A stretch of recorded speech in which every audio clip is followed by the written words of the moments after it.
What's up, everybody? Time to do our Halloween 6. The Curse of Michael Myers review. So let's get into the plot. It's the Curse of Michael Myers. So there's Drew and Chris to help Michael kill his family. Now let's get into the Positives. Michael Myers is probably the biggest positive in this movie. How he looks, the mask is amazing. Yeah, this, since it's dubbed as the Curse of Michael Myers, he dubs a more classic looking mask.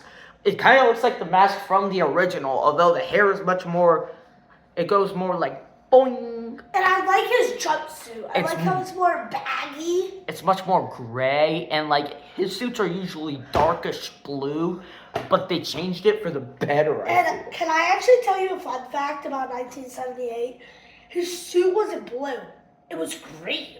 Really? And how he lit it, it looked blue. So that's how the show Nick Castle was really good. But we're not talking about him right now. We're talking about George P. Wilbur returning. He last played Michael Myers in Halloween 4, The Return of Michael Myers. So another positive is the kills. I love the kills. One of my favorite kills in the franchise, it might be going for 1 or 2, is when he stuffed that guy with the knife, father-in-law in the basement. Picked the bitch up and put him on the thing. The electrical box in his head just explodes. And another great kill is when he puts Jamie on the pharmaclam and she's like this.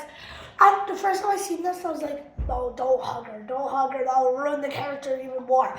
But he turns on the guts and it just starts gutting her. You love it. Great stuff and another kill. Although, what's kind of dark about this film is that he goes after the niece's baby. And another this kill. This is horror, right? Another kill I like is when he twisted the guy's head around and see the blood. And this man hates walls. He took the bitch and put her on a hook. And a fun fact. We're talking about the theatrical cut, because the positive cut when Michael gives Jamie the baby, we're not talking about that.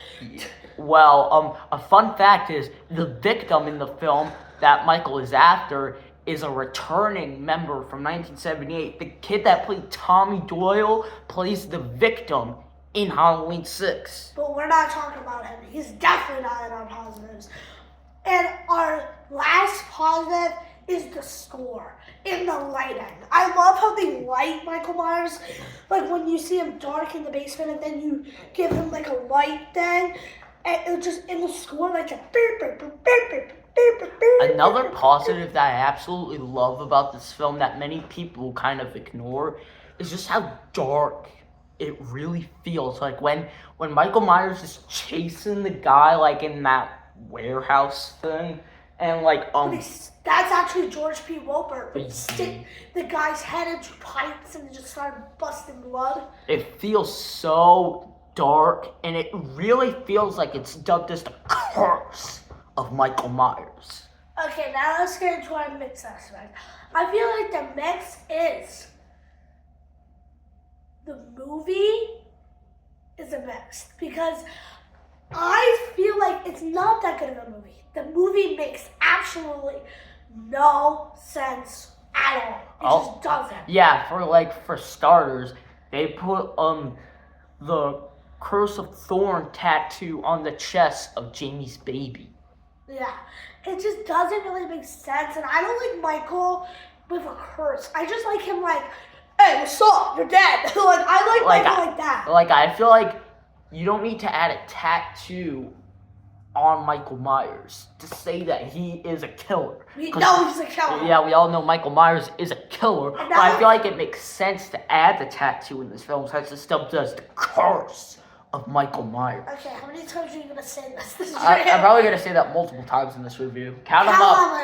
And if you count how many times I say it in the comments below, you would. And now time to get into the negatives. Paul Rudd's performance. I hate it that he's brilliant. He gives really weird looks what is that, bro? Another negative is the ending of the producer's cut. You see, Paul Rudd, in the theatrical ending, he has the baby and he tranquilizes Michael, which No. sends him to sleep. But in the producer's cut, he's immobilized by a circle of stones and then sneaks away. There's a negative we forgot to mention: the Man in Black. Oh yeah, they don't give a shit to the Man in Black. The Man in Black is revealed to be an old friend of Loomis's. The person he was talking to that said, "For God's sakes, you can't drive a car." Yeah, like that character is so memorable. Yeah. And another negative. Actually, I'm gonna put Dr. Loomis in my mix. I feel like he's okay in this movie. Sadly, he couldn't really get a face-to-face action. This was actually the last film Donald Pleasance starred in before passing away. He's just Rest in this one. He's just old. Like he can't really do it. Rest in peace, Donald Pleasance, a legend. And in this movie, I actually kind of like the ending of the theatrical when he beats, like, tranquilizes and beats the shit out of him, and then you see some green goo. I think that's from the shot they gave him. And then you see Loomis's tattoo. Actually, it doesn't really make sense, but it's kind of cool. And then you hear him Maybe scream. that makes him. Maybe the tattoo probably made him act so crazy in The Revenge of Mike Myers. Did you ever think of that? Maybe. I didn't even know until he just told me that Loomis had the tattoo. And then another negative is that the movie, I don't like how it's paced. You see Michael, you see Jamie, she's dead. You see this Paul Rudd, he beats up Michael, he gets back up, goes to kill somebody else, kills the whole doctor force, then goes back to Jamie and back to Paul Rudd. He kills him, dead. Loomis gets a tattoo, or he gets in stones.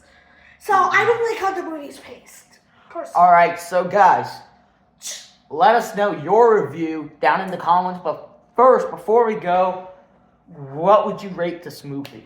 I would rank it a 5. Like 5? A 5 out of 10. Okay. Because I feel like if you look at my rank card, my least favorite movie is Halloween 5, then Resurrection, then Rob Zombie's Halloween, because I hate the little childhood Michael. It doesn't make him feel Like scary. the white horse. Yeah, no, that's in the second one. And then the second one with the white horse. Cause I like, oh my gosh, pull your guns out. I like it better than the first Rob Zombie because I like how Michael's more brutal. I like how Michael's like, and then Halloween 6. So I don't really love this movie so much. Alright, guys, stay tuned. You see to our Rob Zombie 2 review. I actually like the movie a lot. I'm even gonna change Halloween 6 and Rob Zombie 2. I actually kind of like that movie a little bit. Stay tuned tomorrow for our review of Halloween H2O 20 years later. Coming tomorrow. If you guys like this review, make sure to give it a big thumbs up. Subscribe to the channel if you're new. And turn on the notifications to be a part of the notification gang. And we are out, man. Peace.